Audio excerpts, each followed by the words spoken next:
आज हम लोग देखेंगे रियल नंबर, पहला चैप्टर का वेरी वेरी इंपॉर्टेंट क्वेश्चन। ठीक है, पहला हमारा क्वेश्चन बनता है यूक्लिड विभाजन प्रमेय लिखिए तथा उदाहरण दीजिए।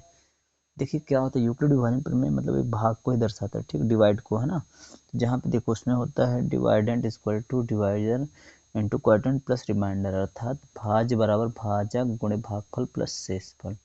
ठीक है, ए और बी कोई जो है पूर्णांक है, रियल नंबर भी है, ठीक, उस चक्कर में ना रहना। तो इस तरह से ये हमारा पहले का आंसर हो जाएगा। दूसरा का है, हमें देखो दूसरे का विभाजन यूक्लिड विभाजन एल्गोरिथम की सहायता से 135 225 का एचसीएफ ज्ञात करना।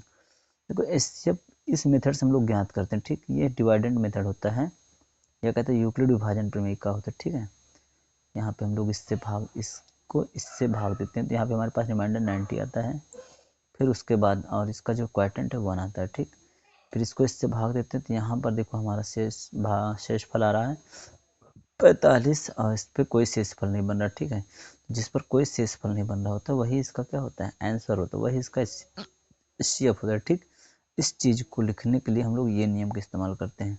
अभी जैसे हम लोग पहले इस नियम की तरह इसको ही विभाजन प्रमेय का कहते हैं, यूक्लिड का नियम, और उसी फॉर्म में देखो ये चीज़ें लिखती जाती हैं। ठीक, देखो ये 225 है, ये हमारा डिवाइडेंट अर्थात भाज्य है ना, ये भाज्य बराबर भाजक गुणे भागफल प्लस शेषफल।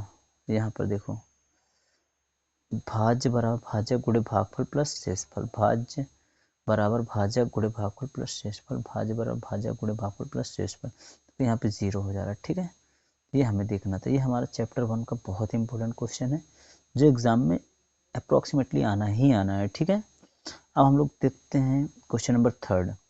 कह सिद्ध कीजिए कि √7 एक अपरिमेय संख्या है ना।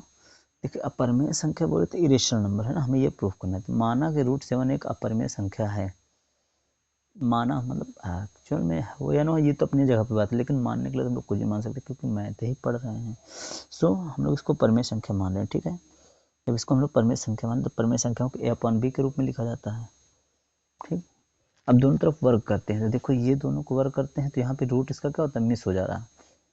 जब रूट मिस हो जा रहा है तो इससे ये शो होता है कि ए से जो है 7 कहीं ना कहीं डिवाइडेड है, ए से 7 डिवाइडेड है। अगर ए से 7 कट जा रहा है तो फिर वो अपरिमेय रहा ही नहीं, वो तो परिमेय हो गया, है ना।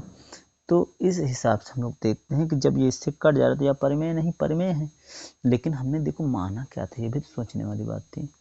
हमने पहले से ही मान रखा था ना कि √7 एक परिमेय संख्या है, तो परिमेय हमें ना मान करके अपरिमेय मानना चाहिए था ना। लेकिन क्योंकि हमें अपरिमेय सिद्ध ही करना है तो फिर परिमेय मानना ही पड़ता है। ठीक, परिमेय मानते हैं तो ये परिमेय सिद्ध हो जा रहा है, लेकिन जो हमने फैक्ट माना था वो जो है सही बताएं स्वीकार योग्य नहीं है, अस्वीकार्य है। ठीक, इस बात को याद रखना, अमान्य माना जाएगा।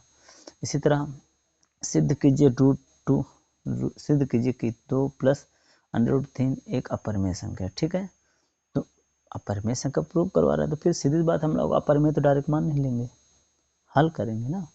तो फिर हम लोग क्या करते हैं कि पहले से देख लेते हैं कि 2 + √7 एक परिमेय संख्या हम लोगों ने अपनी तरफ से मान ही लिया है। अच्छा, हम लोग पहले से भी √3 को सॉल्व कर चुके थे, वो एक अपरिमेय संख्या थे, हम लोग चाहे तो डायरेक्ट लिख सकते हैं, लेकिन एग्जाम में पैटर्न बदल जाता है तो एग्जाम के हिसाब से करेंगे। ठीक, देखो जिसके ऊपर रूट नहीं लिखा पहले उसको इधर लाते हैं। अब ये क्या हुआ, परिमेय संख्या पूरी हो गई। अब दोनों तरफ वर्क करेंगे तो फिर कहीं ना कहीं 3 का रूट हट ही जा रहा है, जो कि ए से पूरी तरह से डिवाइड ही हो जाएगा। ठीक है, जब डिवाइड हो जाएगा तो फिर वही प्रोसेस आता है कि भाई हमने जो माना था वो फैक्ट ही रॉन्ग है। ठीक, समझ गए, ओके।